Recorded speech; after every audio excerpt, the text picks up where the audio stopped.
Ricky here, and you're watching All the Bits, formerly known as Ricky Talk Shop. Have here today a Fender Blues JR. This is an amp a customer brought in. I guess they had tube fail, and they put new tubes in it, and it just started humming and buzzing and making all kinds of noise. I did go over there, and we tried swapping out tubes. Didn't change anything. So I'll start by showing you what I found. First off, you'll see there's quite a few parts in here, like these two resistors, this resistor, this one, this capacitor. Quite a few parts in here that have been changed out. Hard to say whether all of these parts just failed in here or someone who didn't really know what they were doing, like one thing went wrong and someone just changed parts out until it worked. Hard to say. I don't like either prospect. And what I found is that this resistor here, which is on the tube that they had fail, this resistor is open circuit. So that needs replaced. I went through, I checked part values. I didn't find anything else that's out of spec or not working. We're also going to do, well, we're in here, some of the more common mods for Blues JR. And these are all created by guys like Bill M. or Frommel Electronics. And if you're not sure about sourcing parts, it costs a little more, but you can get a full kit to mod one of these amps from them. And they come with nice instructions. So if you're not 100% sure what you're doing, it's probably worth it to spend the extra money and get it with the instructions. I'll just start over here and go through what we're going to do. I'm going to start with the power switch. I've got a three-way switch. Right now it's just an on-off switch. This is going to give us a standby mode. Normally a little EL84 amp doesn't need a standby switch, but these are known for being hard on tubes. So if there's something we can do that'll ease that up a little bit, we're going to go ahead and do it.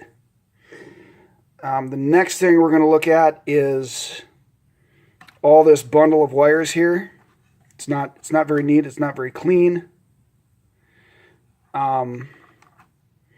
So we can clean that up, and that'll eliminate some potential noise from the amp. These wires here, where they come over this capacitor, they're known for picking up some noise here. So when we put this back together, we're just going to arrange things so they're kind of out of that path. Then we're going to deal with all of the filter caps. Keep in mind, I've discharged this amp already, so it's safe for me to poke my hands around in here.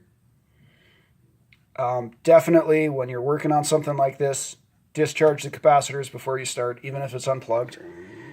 So we've got our first filter stage. First off, IC, Illinois cap. I'm to the point, there's such a high fail rate with this brand of capacitor. If I see them, I kind of assume they're bad, just from the start. And on these Blues JRs, they're really underfiltered. So we're going to get rid of this 47 UF, and we've got a nice big 100 UF F&T cap to put in its place. Next, we've got these three 22 UF caps, and these are known in these amps especially. There's been production runs of these that have left the factory with these parts being faulty. So you can have your amp for 3 months, 6 months, and it'll start humming and buzzing, or the capacitors, they'll start leaking yellow crud out of this end. Again, good F&T caps to go in their place. The rest of the electrolyte caps, there's 5 in here. There's a couple, including this one that's been replaced.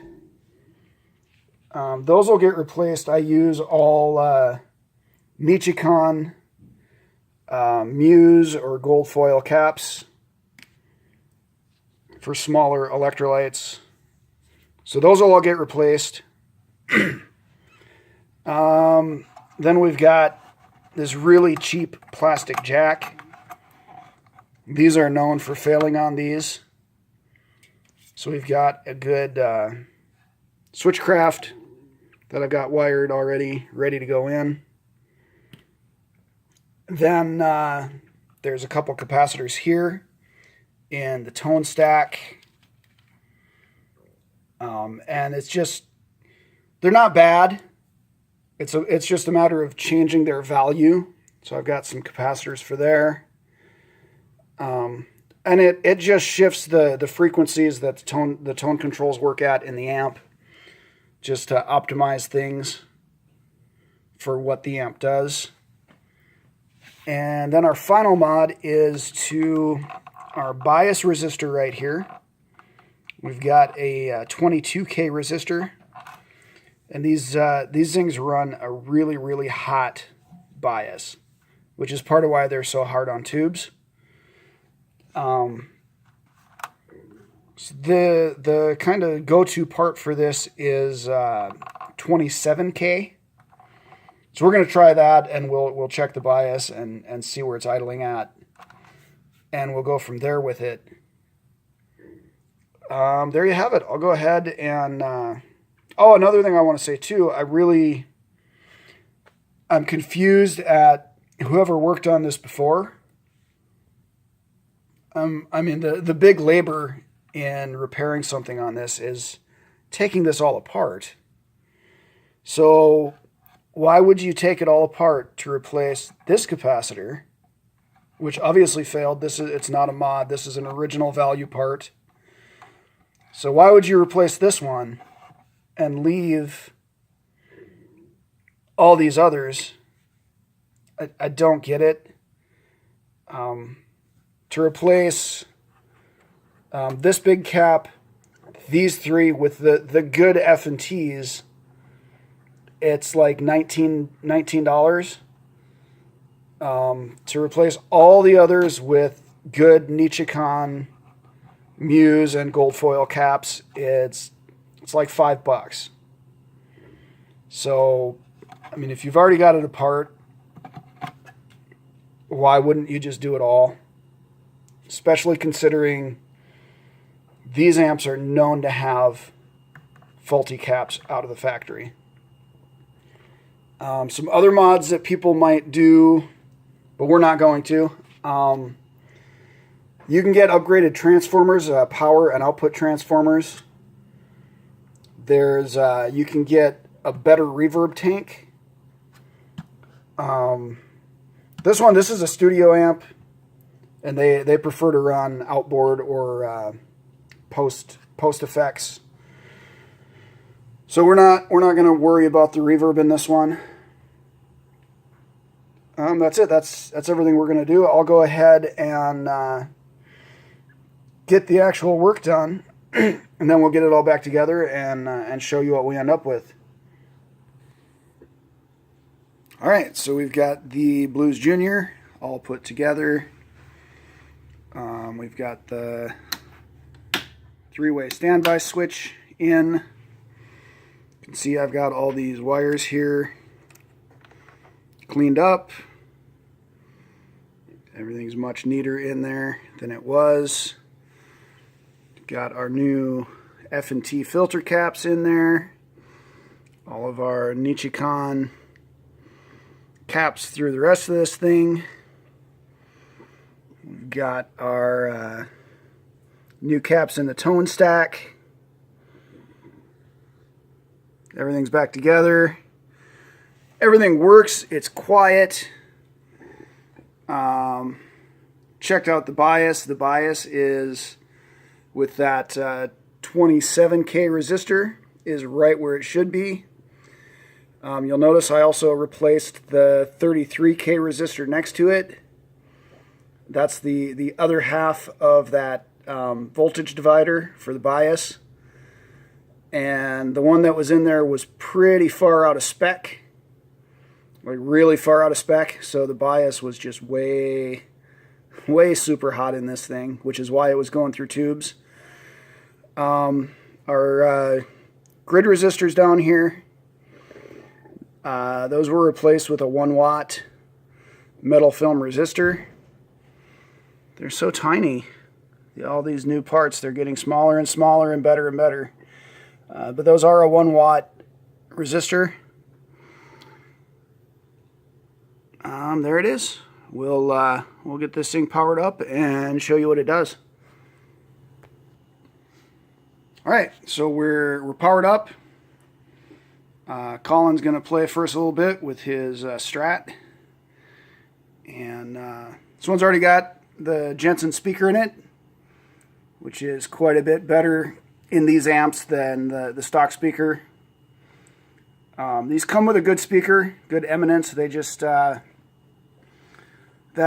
that's a speaker that likes a little more power than this thing puts out to really sound its best. So this has the Jensen in it. That's good. And I'll just kind of roll through the tone controls so you can hear kind of some of the difference with the mods in there.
There you can hear with the guitar all the way down. Amp's nice, dead quiet. So all that buzz, that's just the single coils you're hearing. The amp itself is dead quiet. Yeah, with these mods in here, we've got quite the tone coming out of this thing. I'm really pleased with it. Can't wait to get this back to our customer. Again, this is Ricky with All the Bits. Thanks to Colin for playing some guitar for us. I hope you guys enjoyed this. Watch our videos, check us out, subscribe, find us on Facebook. Thanks for watching.